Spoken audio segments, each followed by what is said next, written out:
Subscribe to Storylab for more stories. Now let's begin this one. Chapter 1. The Call That Changed Everything. The satellite phone crackled to life at 0347 hours, cutting through the suffocating heat of the Afghanistan Forward Operating Base.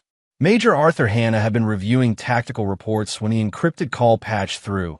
A 911 emergency from Virginia Beach. Arthur? Oh God, Arthur! Michelle's voice was hysterical, barely recognizable through static and terror. He broke in. Robert broke in and he hurt Daniel. Our boy is in surgery. Arthur's blood turned to ice. Daniel, his 8-year-old son, the only pure thing left in his increasingly dark world. What happened? Who's Robert? My old friend from college. He's been staying with us while you're deployed. He snapped tonight, said he loved me, that we belonged together. When I rejected him, he went after Daniel. Michelle's sobs filled the line. Arthur, I'm so sorry. I should have told you he was here, but I didn't want you worrying. Commander Williams appeared beside Arthur, his face grim. He'd been monitoring the call. Soldier, you have emergency leave. 18-hour flight to Norfolk. I'm authorizing access to your personal effects upon landing. The older man's eyes held a promise that needed no words. Arthur understood. Some problems required permanent solutions. But as he hung up, something nagged at him. In 10 years of marriage, Michelle had never mentioned any Robert from college. In her voice, beneath the hysteria, there had been something else. Guilt, perhaps, or fear of a different kind. Arthur Hanna had survived 3 tours and special operations by trusting his instincts. Those instincts were screaming that his wife was lying. During the endless flight home, Arthur's mind raced through memories like a military intelligence analyst reviewing surveillance footage. Michelle's recent behavior changes. The new clothes, the secretive phone calls, her sudden interest in yoga classes that ran late into the evening. The way she'd grown distant, mechanical during their video calls. He dismissed it as deployment stress. Military wives struggled with long separations. But now, pieces of a darker puzzle began forming. Arthur pulled out his secure tablet and accessed his personal surveillance system. Something he'd installed after their home had been burglarized 2 years prior. Military-grade cameras covered every angle of their house, storing footage on encrypted servers. If this robber had truly been staying in their home, there would be evidence. What he found made his jaw clench until his teeth ached. Footage from 2 weeks ago showed Michelle letting a tall, dark-haired man into their home at 11 p.m. They embraced, not the embrace of friends. The footage from the bedroom camera showed them in Arthur's own bed, with his son sleeping just down the hall. Arthur's hands didn't shake as he reviewed more footage. 3 months of evidence. This Robert Lawson, Arthur had used facial recognition to identify him, wasn't some crazed stalker. He was Michelle's lover, and they'd been carrying on their affair in Arthur's home, around his child for months. The hospital footage from last night painted a different picture than Michelle's frantic story. Daniel hadn't been attacked by a violent intruder. The boy had walked in on his mother and her lover. In the ensuing argument, when 8-year-old Daniel had demanded Robert leave his father's house, the man had shoved the child down the stairs. It was an accident, but one born from the corruption Michelle had brought into their home. Arthur felt something cold and final settle in his chest. He'd killed enemies who'd threatened his country, his unit, his mission. But this was different. This was personal. This was betrayal of the deepest kind. By the time the plane touched down in Norfolk, Arthur Hanna had become something far more dangerous than a soldier. He'd become a man with nothing left to lose and all the skills necessary to make his enemies pay. The boy in him that had once loved Michelle Morton died somewhere over the Atlantic Ocean. What survived was a predator with 17 years of military training and a very specific target list. Chapter 2. The Perfect Lie. Michelle Morton had always been exceptional at getting what she wanted. At 29, she possessed the kind of calculated beauty that opened doors and loosened tongues. Honey blonde hair, emerald eyes, and a smile that could melt resistance like ice in summer heat. She'd met Arthur during her senior year at Virginia Tech, when he'd been a young officer on recruiting duty. He'd been everything her wealthy father wasn't. Honest, principled, devoted. The perfect soldier, the perfect husband, the perfect father to Daniel. And utterly, mind-numbingly boring. Arthur's third deployment had been Michelle's breaking point. 2 years of Skype calls, care packages, and playing the dutiful military wife had left her feeling like a ghost in her own life. She craved excitement, passion, the thrill of being wanted by someone who wasn't bound by duty and honor. Robert Lawson had been that escape. They'd reconnected at her college reunion 6 months ago. Robert was everything Arthur wasn't: spontaneous, wealthy from his family's real estate empire, and dangerously charming. He'd also been recently divorced and looking for exactly what Michelle was offering. The affair had started as texts, then clandestine meetings, then Robert staying overnight when Daniel was at sleepovers. Michelle had convinced herself she deserved this happiness, that Arthur would never find out, that she could have both her security and her excitement. Last night had shattered that illusion. Daniel had woken up from a nightmare and wandered into the master bedroom, finding Robert there. The 8-year-old had been confused, then angry, then heartbroken as he began to understand what was happening. "You're not my daddy," Daniel had screamed at Robert. "Get out of my daddy's bed." Robert, drunk and defensive, had grabbed the boy's arm too roughly. Daniel had pulled away, stumbling backward toward the stairs. The fall down 13 hardwood steps had been sickeningly loud. As Michelle sat in the hospital waiting room, her mind worked frantically to construct a believable story. Robert paced nearby, his face pale with terror and whiskey. "We have to tell them what really happened," he kept saying. "It was an accident." "Shut up and let me think," Michelle hissed. "Arthur can't know about us." "Not yet. I need time to plan how to leave him." "Leave him?" "Michelle, I said shut up." Her emerald eyes flashed dangerously. "I've worked too hard building my life to let you destroy it with one stupid mistake." The story she crafted was simple.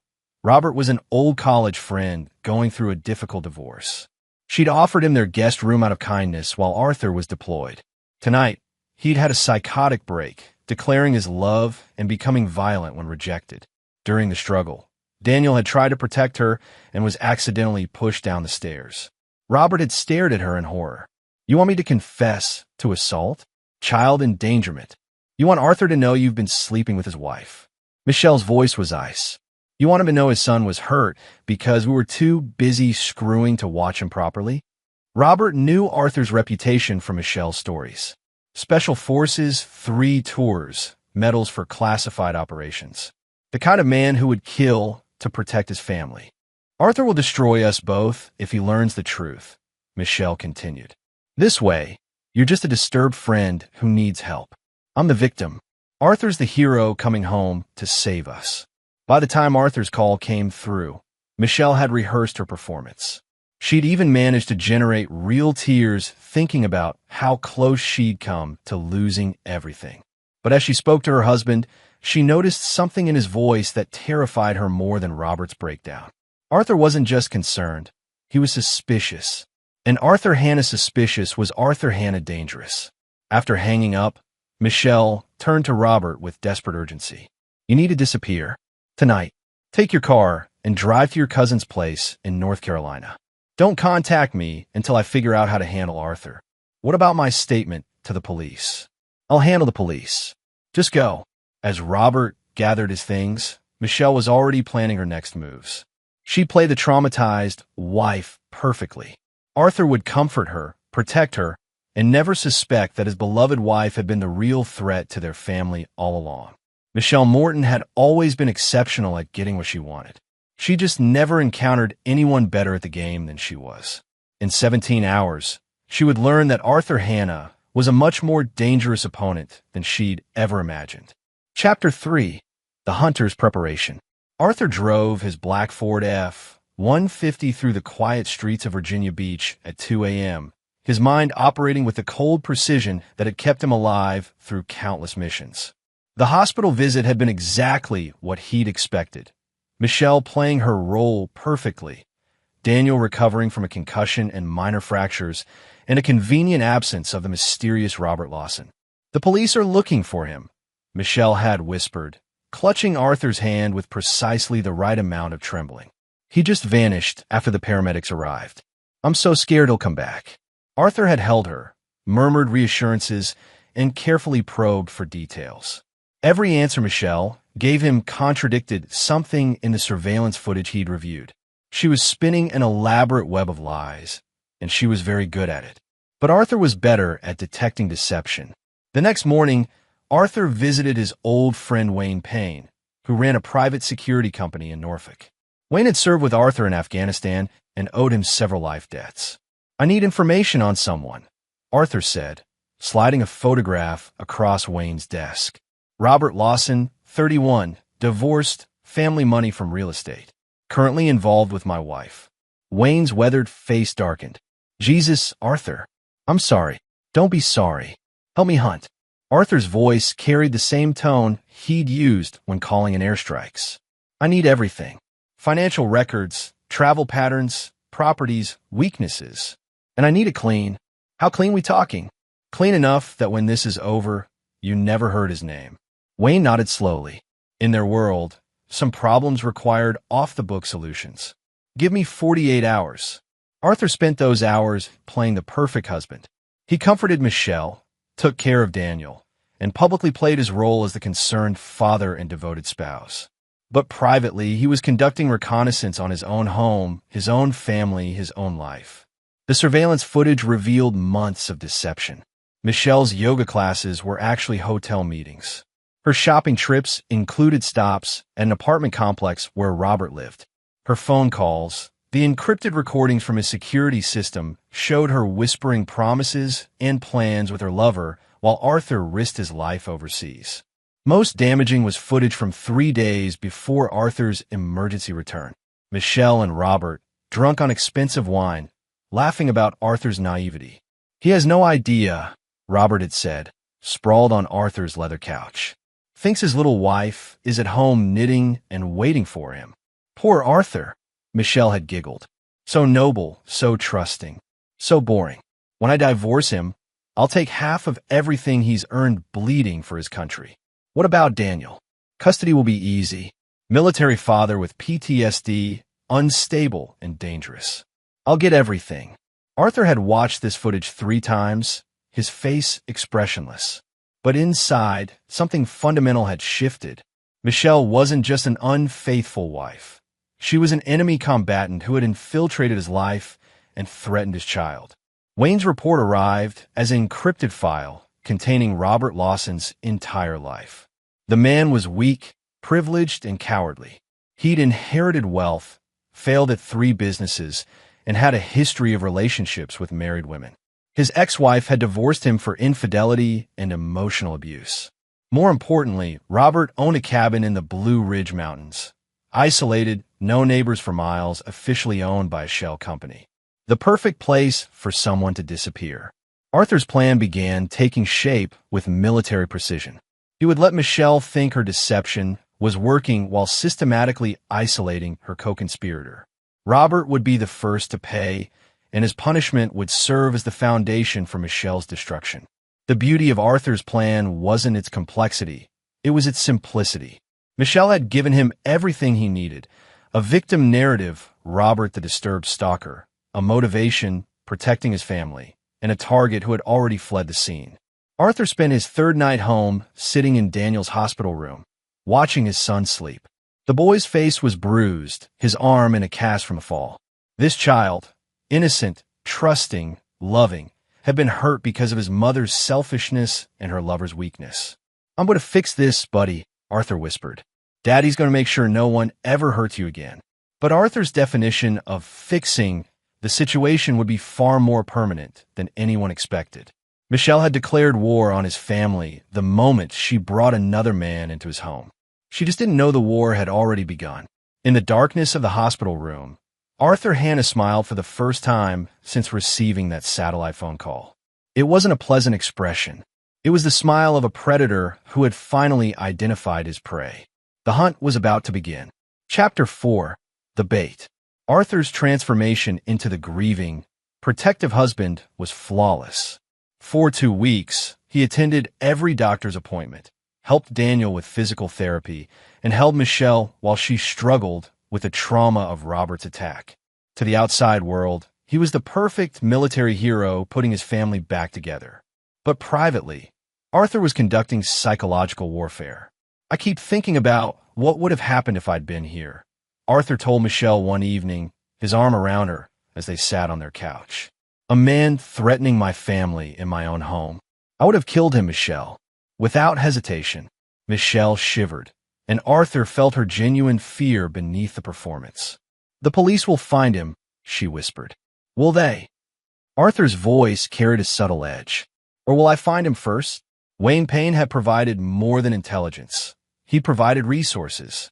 Through military contractors and private security networks, Arthur now had access to communications monitoring, financial tracking, and surveillance assets that operated well outside civilian oversight.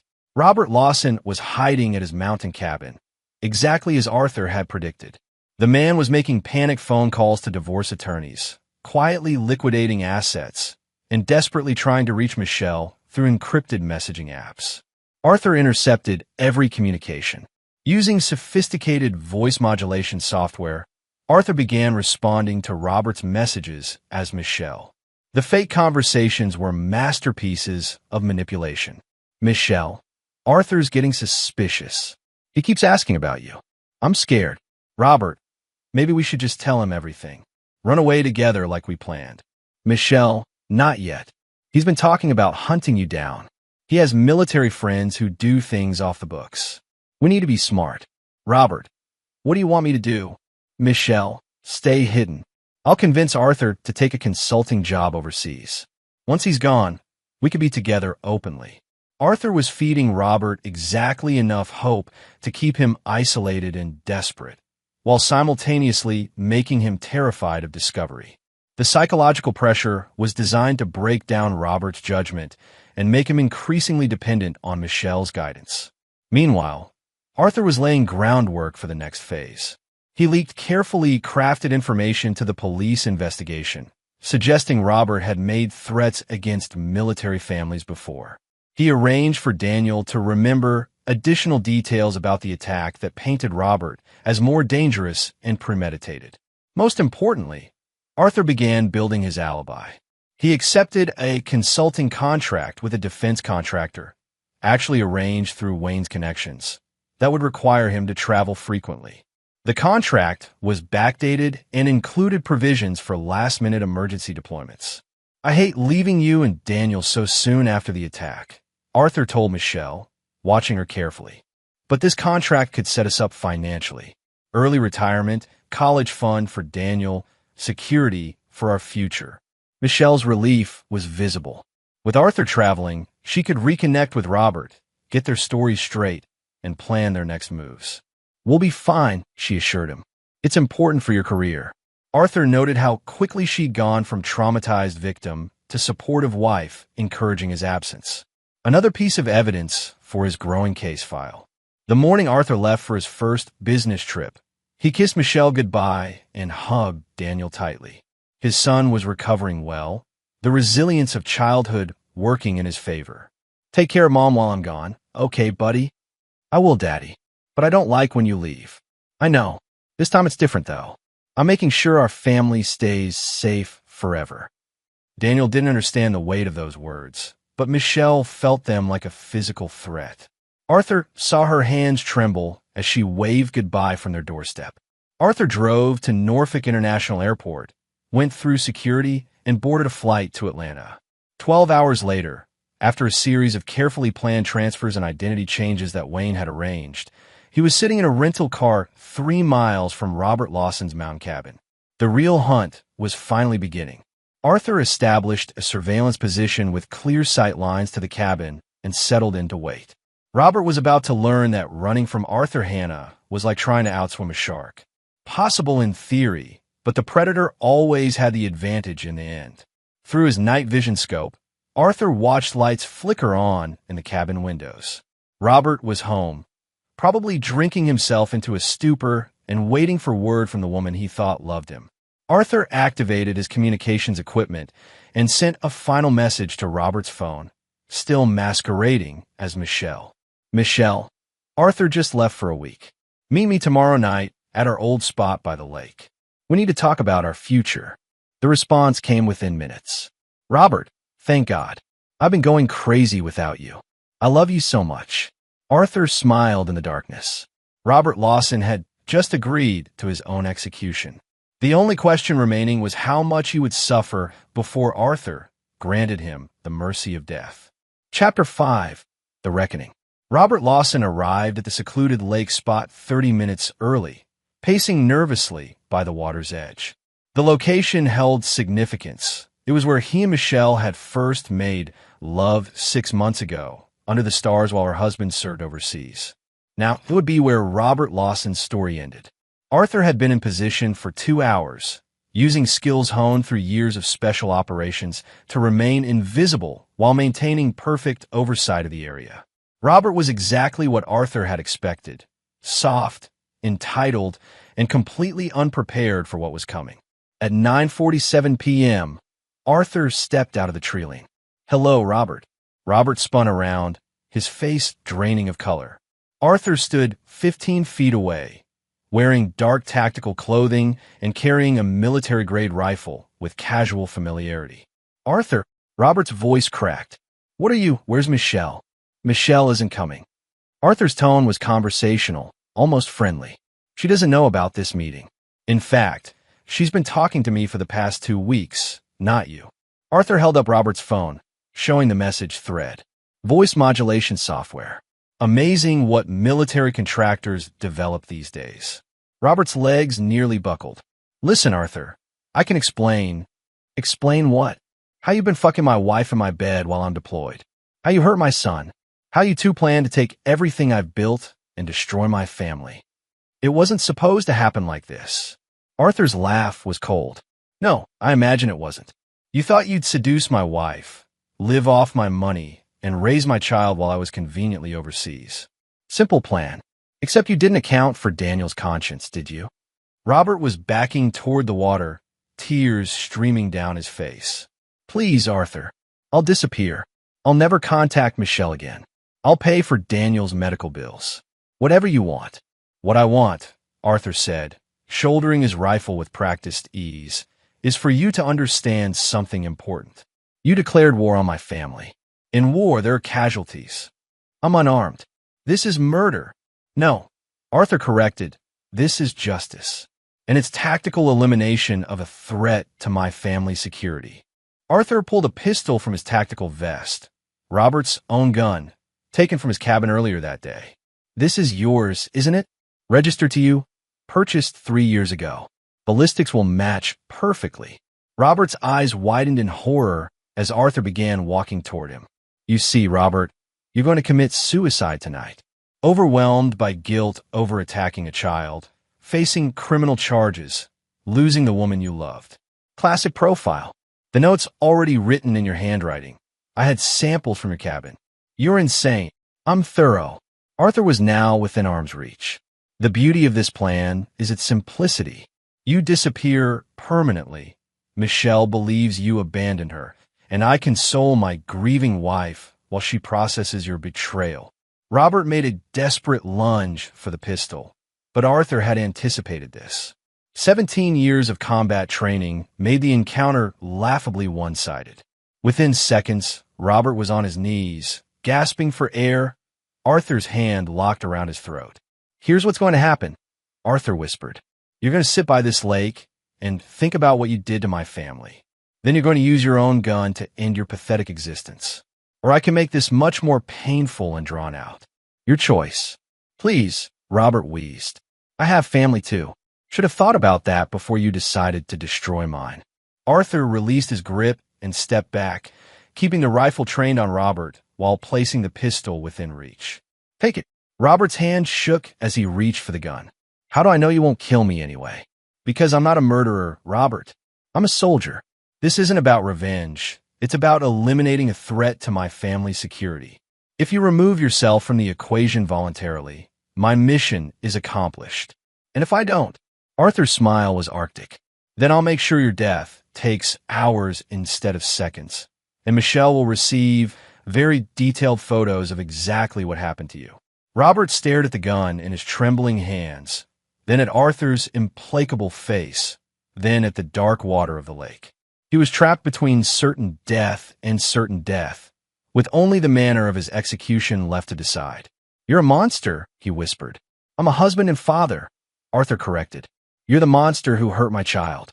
The gunshot echoed across the lake at 10:23 p.m. Arthur checked his watch, then began the methodical process of staging the scene. Robert's suicide note, written on paper from his cabin, confessed to the attack on Daniel and expressed overwhelming guilt and despair. By midnight, Arthur had eliminated all traces of his presence. Robert Lawson's body would be discovered by hikers in 3 days. His death ruled a clear suicide by guilt-racked man facing criminal charges.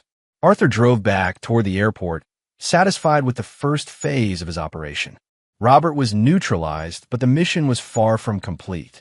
Michelle still thought she was in control, still believed her lies were protecting her.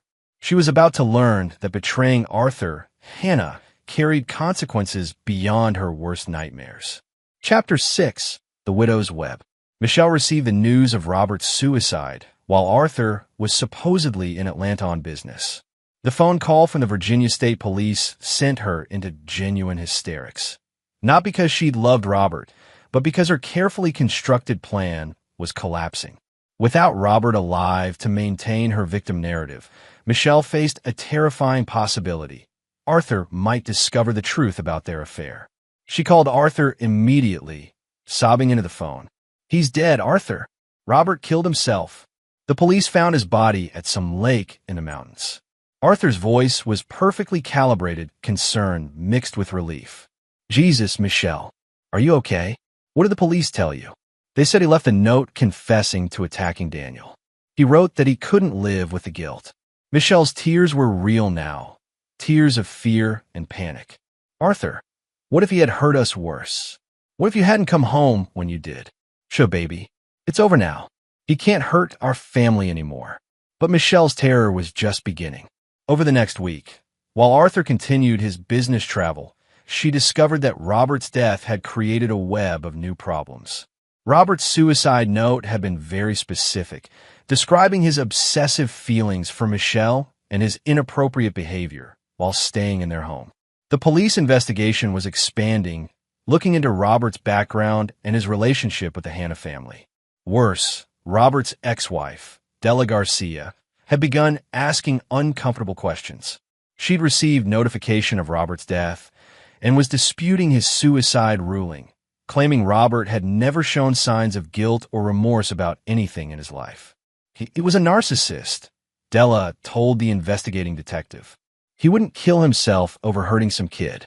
He'd blame everyone else and play the victim. Michelle realized she needed help managing the expanding investigation.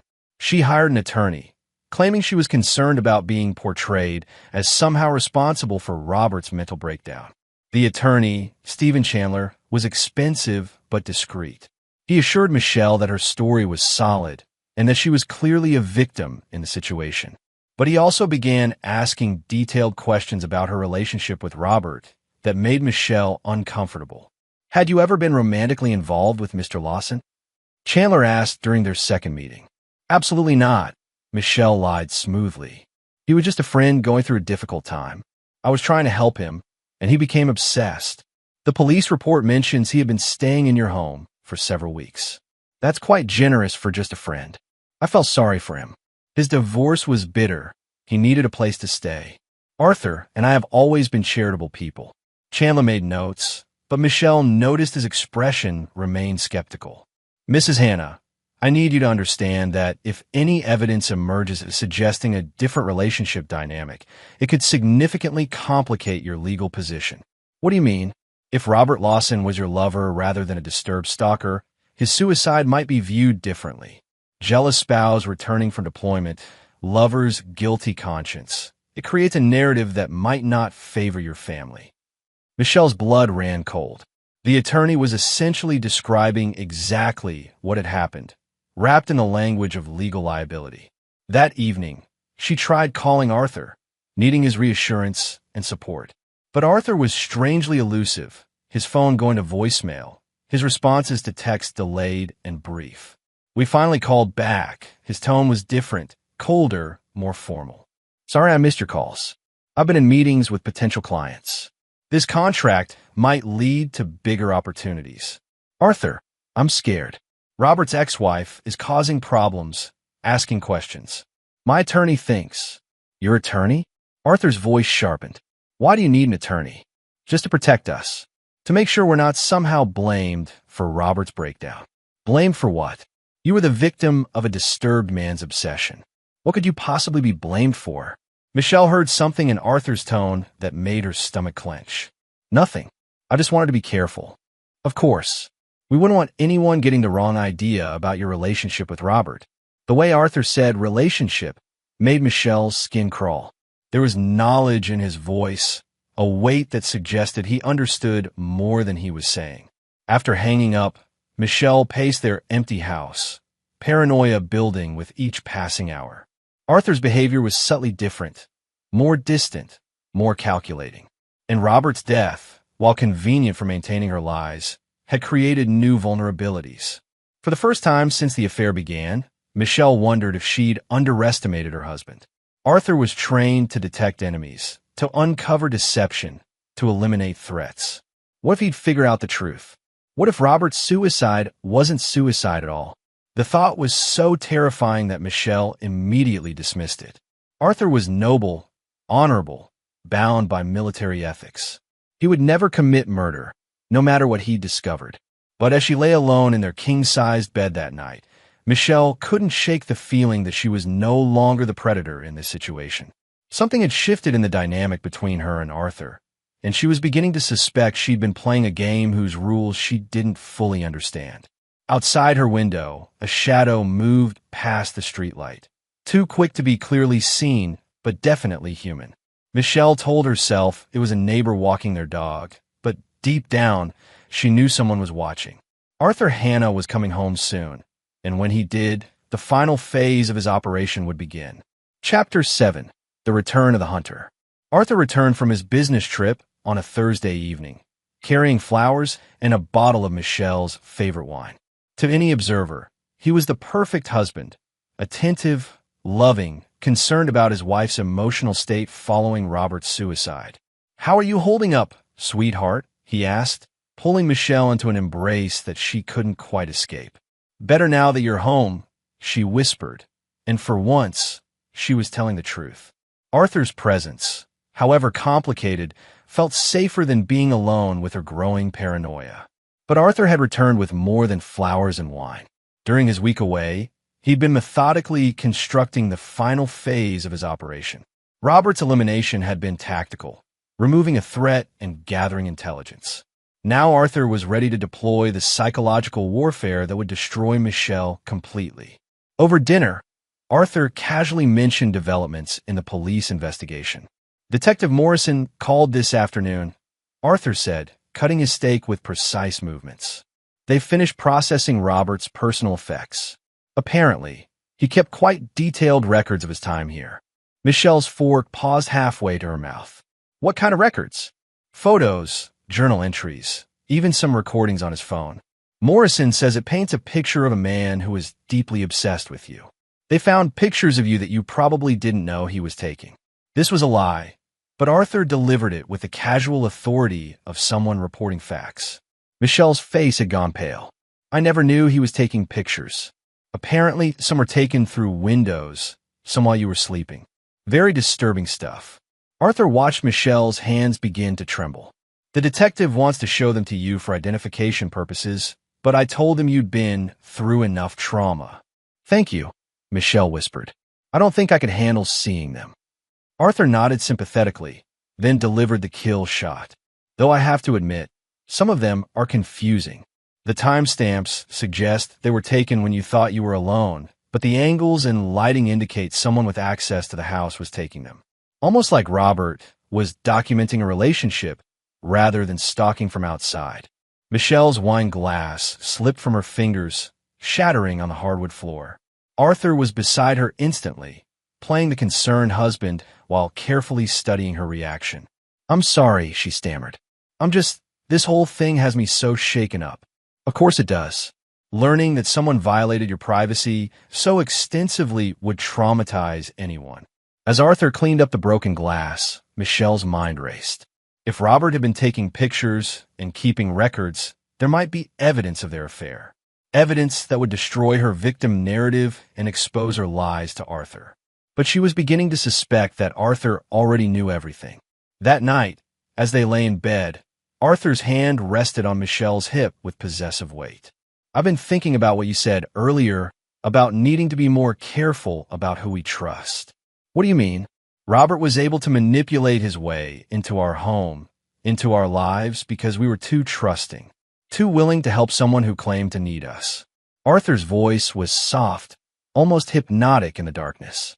I never want our family to be vulnerable like that again. Neither do I. Good, because I've decided to make some changes to our security. New locks, upgraded alarm system, cameras in every room. And I'm going to start conducting background checks on anyone who wants to spend time around you and Daniel. Michelle's breath caught. Isn't that a bit extreme? Is it? A man got close enough to our family to hurt our son. That's a failure I don't intend to repeat. Arthur's hand moved to rest over Michelle's heart, feeling its rapid beat. I'm going to protect what's mine, Michelle, no matter what it takes. The possessive tone in Arthur's voice sent ice through Michelle's veins. This wasn't the gentle, trusting husband she'd married. This was someone darker, more dangerous, someone who spoke about protection with the authority of someone capable of violence. Arthur, you're scaring me. Am I? I'm sorry. I thought you'd feel safer knowing how seriously I take our security. His hand remained over her heart. Your pulse is racing. Are you having nightmares about Robert again? Sometimes. Don't worry. He'll never hurt you again. I promise you that. Something in Arthur's voice made Michelle certain he wasn't just talking about Robert's suicide. He was talking about something he'd done personally. As Arthur's breathing deepened into sleep, Michelle lay awake in the darkness, finally understanding the true scope of her situation. She'd underestimated her husband catastrophically. Arthur wasn't just a soldier. He was a predator who'd been hunting her from the moment he'd discovered her betrayal. Robert's death hadn't been suicide. It had been execution. And now Arthur was preparing to execute her as well. Chapter 8, The Final Gambit. Michelle's survival instincts, honed through years of manipulation and deception, finally kicked into overdrive. If Arthur had killed Robert and was planning to kill her, she needed evidence and leverage to protect herself. The next morning, while Arthur took Daniel to physical therapy, Michelle searched their house with desperate efficiency. She found the new surveillance equipment Arthur had mentioned, but it was far more extensive than he described. Military-grade cameras and recording devices covered every room, every angle, every conversation. More chilling was what she found in Arthur's study. Detailed files on Robert's movements, financial records, even photographs taken during surveillance. Arthur had been watching Robert for weeks before his death, documenting his routines with the precision of someone planning an assassination. But the most terrifying discovery was a file labeled Target Assessment, Michelle Morton Hannah. Inside were photographs of her meeting Robert at hotels, financial records of her purchases with their joint credit cards, and even transcripts of phone conversations she'd thought were private. Arthur knew everything. He'd known for months. The final page of the file was a timeline titled Operation Clean House. Robert's elimination was listed as Phase 1, complete. Phase 2 was simply labeled Widow's Justice. Michelle's hands shook as she photographed everything with her phone. She needed insurance, evidence that could protect her if Arthur moved against her directly. But as she closed the file, she heard the garage door opening. Arthur and Daniel were returning early. Michelle barely managed to return everything to its original position before Arthur appeared in the doorway of his study. Looking for something? His tone was casual, but his eyes were cold as winter. I wanted to understand Robert's mental state better. I thought maybe you'd found something in the police reports that might help me make sense of what happened. Arthur nodded slowly. And did you find what you were looking for? The question carried layers of meaning that made Michelle's skin crawl. I found some peace, knowing that he was clearly unstable. It helps me feel less guilty about not recognizing the warning signs. Guilt is a terrible burden, Arthur agreed. It can drive people to make desperate choices. Before Michelle could respond, Daniel came bounding into the room, his young face bright with excitement. "Daddy, the therapist says my arm is healing really fast. She says I can go back to baseball soon." Arthur's demeanor transformed instantly, becoming the warm, loving father Michelle remembered. "That's wonderful, buddy. We'll have to celebrate." But as Arthur lifted Daniel into a hug, his eyes remained locked on Michelle with predatory intensity. The message was clear. Their son was safe, but Michelle was not. That afternoon, Michelle made her move. She called her attorney, Stephen Chandler, and requested an emergency meeting. "I need to tell you something," she said when they met at his office. "I wasn't completely honest about my relationship with Robert Lawson." Chandler's expression didn't change. "I see. What would you like to tell me now?" "We were having an affair. It started 6 months ago and continued until the night Daniel was hurt. Robert didn't attack our home. He was living there while my husband was deployed." "I suspected as much," Chandler said quietly. "The police evidence suggested a more intimate relationship than you described. What changed your mind about telling me the truth?" "I think my husband knows about the affair. I think he may have. I think Robert's death wasn't suicide." Chandler leaned back in his chair. "That's a very serious accusation, Mrs. Hannah. Do you have evidence supporting this theory?" Michelle showed him the photographs she'd taken of Arthur's files. Chandler studied them with growing concern. "This is extensive surveillance and planning," he admitted, "but it's not definitive proof of murder. Your husband could argue he was investigating threats to his family. What can I do? If you genuinely believe you're in danger, you need to contact the authorities. But understand that revealing the affair will completely change the narrative around Robert's death and your family situation." Michelle realized she was trapped between two impossible choices: confess to the affair and potentially implicate herself in Robert's death, or stay silent and risk becoming Arthur's next victim. "There's something else," she said finally.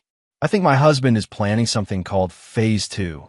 I found references to widow's justice in his files." Chandler's face went grave. "Mrs. Hannah, if you believe your life is in immediate danger, you need to leave your home tonight. Go somewhere public, somewhere safe, and contact law enforcement." But as Michelle left the attorney's office, she realized she had nowhere to run. Arthur's surveillance network would track her movements. His military contacts could find her anywhere she went, and any attempt to flee would only confirm his suspicions that she'd discovered his plans. Michelle Morton Hannah had spent her entire adult life manipulating situations to her advantage. Now, she faced an opponent who was better at the game than she'd ever been, and the stakes were her life. As she drove home through the Virginia Beach traffic, Michelle made one final gambit. She called Arthur's phone and left a voicemail that she hoped would buy her time. "Arthur, I've been thinking about what you said about security, and I want to help. I want to tell you everything about Robert, everything that happened, so we can put this behind us and protect our family properly. I love you, and I'm ready to be completely honest about everything. Please call me when you get this." It was a desperate play, confessing to the affair on her own terms, hoping to control the narrative and appeal to whatever remained of Arthur's love for her. But Arthur Hannah was beyond love now. He was a soldier completing a mission, and Phase 2 was about to begin. Chapter 9. Blood and Justice. Arthur listened to Michelle's voicemail while sitting in his truck outside Daniel's school. The desperation in his wife's voice confirmed what he'd suspected. She found his files and knew exactly what kind of danger she was in. Perfect. Arthur had wanted Michelle to understand the full scope of his knowledge before he implemented the final phase. Fear would make her more compliant, more likely to play her role correctly in what was to come. He drove home to find Michelle pacing in their living room, her face pale, with terror barely held in check. "Arthur, thank God you're home. We need to talk." "Yes, we do." Arthur's voice was calm, controlled. "But first, I want to show you something." He led her to his study and opened the file cabinet, pulling out a folder she recognized, her target assessment file. "I know you've seen this already, Michelle. Your fingerprints are all over it." Michelle's facade finally cracked completely. "Arthur, please, let me explain." Explain what? How you been fucking Robert Lawson in our bed while I served overseas. How you planned to divorce me and take our son. How your son was hurt because you were too busy with your lover to supervise him properly. Arthur's voice remained level, but Michelle could see the deadly fury burning in his eyes. I made mistakes, she whispered. I was lonely, confused. I never meant for anyone to get hurt. But someone did get hurt. Our son. The only innocent person in this entire situation. Arthur moved closer, and Michelle backed against the wall. Do you know what I did to Robert, Michelle? He committed suicide. The police. The police found what I wanted them to find. Robert died begging for his life, crying about the woman who'd promised to love him but led him to his death instead. Michelle's legs nearly buckled. You murdered him. I executed a threat to my family, just like I'm going to execute the other threat. Arthur, please. I'm Daniel's mother. He needs me. Arthur's laugh was arctic. Daniel needs a mother, yes. But not you. You're a cancer in this family, Michelle. You brought corruption into our home, endangered our child, and planned to destroy everything I've built. What do you want? I'll do anything. I want justice. And I want Daniel to grow up believing his mother died a hero instead of learning she was a whore who betrayed everything good in their lives. Arthur pulled out a second file, this one containing detailed plans for Phase 2. Michelle's death would be a tragic accident, a car crash while she was driving to meet with grief counselors about Robert's suicide. Icy roads, poor visibility, a sharp curve she'd taken hundreds of times before. No one will suspect anything, Arthur explained with clinical detachment. Grieving widow, traumatized by recent events, possibly distracted by medication for anxiety and depression. These things happen. The files, the evidence, will be gone. Your attorney will receive a letter explaining that you've decided to stop pursuing legal action against Robert's estate. Your phone will be found in the wreckage, the last text message showing you driving to a support group meeting. Michelle realized she had one final card to play. I've already told my attorney about the affair, about your surveillance, about my suspicions regarding Robert's death. Arthur nodded. Stephen Chandler, yes. I know about your meeting. I also know he advised you to contact law enforcement if you felt threatened. How do you? I've been monitoring all your communications, Michelle. Phone calls, emails, texts, even your attorney meetings. Arthur smiled coldly. Mr. Chandler's office has very poor digital security. Michelle's last hope died. Arthur had anticipated every move, controlled every variable. Your conversation with Chandler actually helps my plan, Arthur continued. A woman confessing to an affair, admitting to lies, overcome with guilt about her lover's suicide. Perfect setup for an emotional breakdown leading to a fatal accident. Arthur, please. I know I hurt you, but I'm still the woman you married. There has to be something left of what we had. The woman I married died the night she brought another man into our bed. What's standing in front of me is just an enemy wearing her face. Arthur checked his watch. Daniel will be home from school soon. I want this finished before he arrives. You can't do this in our home. He might find. I'm not going to kill you here, Michelle. You're going to drive to the grief counseling meeting you never scheduled. Take the mountain route because you're avoiding traffic and lose control on the curves near Miller's Pass. Arthur handed her car keys and a piece of paper with an address. You're going to drive there because the alternative is Daniel finding his mother's body in this house and spending his life in therapy trying to understand why Daddy hurt Mommy. Michelle stared at the keys with growing horror. You're asking me to commit suicide. I'm giving you the chance to die with dignity instead of as the cheating whore you really are. Daniel will remember you as the loving mother who died tragically, not the woman who destroyed his family. And if I refuse? Arthur's hand moved to his sidearm. Then Daniel finds a very different scene when he comes home. I spend the rest of my life explaining to my son why I had to protect him from his mother. Michelle understood that Arthur was offering her the only mercy she would receive. A quick death in a car accident, preserving Daniel's memories of her, versus a bloody execution that would traumatize their son forever. You've thought of everything, she whispered. I'm very good at my job, Michelle, and eliminating threats to my family is my job. Michelle took the keys with shaking hands. What will you tell Daniel? That mommy went to a meeting to help deal with the sadness about Mr. Robert, and there was an accident. That she loved him very much, and she would want him to be strong and happy. He'll ask why you weren't with me. I was here, waiting for him to come home from school, being the good father I've always been. As Michelle walked toward the garage, Arthur called out one final time. Michelle. She turned back, hope flickering in her eyes. You were right about one thing. I never forgive anyone who betrays me. Ever.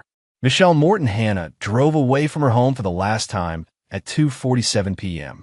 The Virginia State Police found her vehicle wrapped around a tree on Miller's Pass at 4:23 p.m. She was pronounced dead at the scene. At 4:30 p.m., Arthur Hannah was helping his son with homework at their kitchen table when the call came in. His performance as the devastated widower was flawless, his grief entirely convincing. Because in his own way, Arthur was grieving. He was mourning the death of the woman he thought he'd married, the mother he believed Daniel had. That woman had never really existed, but her death was still a loss worth mourning. 6 months later, Arthur received full custody of Daniel, a generous life insurance settlement, and the grateful support of a community that saw him as a hero who'd lost everything to one man's obsession and mental breakdown. Daniel thrived under his father's complete attention and protection. Arthur never remarried, dedicating his life entirely to raising his son and ensuring that no one would ever threaten their family again.